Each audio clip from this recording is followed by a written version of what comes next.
दोस्तों ये जो देख रहे हैं आप, ये पुराना मकबरा है, 500-600 साल पुराना। और ये कुछ पुरानी कब्रें बनी हुई है, देखिए बिल्कुल पत्थर की बनी हुई है ये। और ये मकबरा है, शायद उस ज़माने के अंदर ये मस्जिद होंगी छोटी सी, लेकिन मस्जिद के अंदर मकबरा बना दिया गया है। देखो मीनारा आप उसका, और ये मकबरा, ये कुछ कब्रें बनी हुई है यहाँ पर। यहाँ से करीब से आप इसको देख सकते हैं। इसका आर्किटेक्चर देखिए आप, किस तरीके का इसका आर्किटेक्चर है। देखिए आप किस तरीके के बेहतरीन आर्किटेक्चर इसके ऊपर बने हैं, निशान बने हुए हैं। और ये मीनारा है और पुरानी कब्री है, अल्लाह इनकी मग़फ़िरत फरमाए।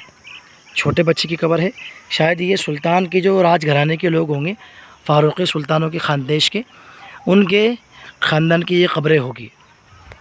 और वहाँ पर भी आप देख सकते हैं, वो भी उसी तरीके का बना हुआ मकबरा है। मैं करीब से दिखाता हूँ आपको, आप मेरे साथ बने रहे तब तक।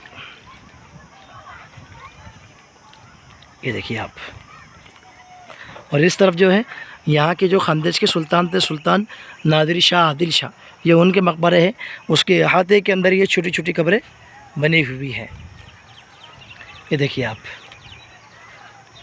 ये भी उसी टाइप का बना हुआ है। ये मकबरे देखिए आप, छोटे छोटे मकबरे हैं, बच्चों के मकबरे बने हुए हैं। ये छोटे बच्चों की कब्रें हैं, शायद जो बच्चे बचपन में इंतकाल कर जाते होंगे, उनकी कब्रें यहाँ बनाई जाती होंगी, शहज़ादे छोटे छोटे। दोस्तों अगर आप इसी तरीके के तारीख़ी वीडियो देखना चाहते हो तो हमारे इस चैनल पर जाकर आप देख सकते हैं।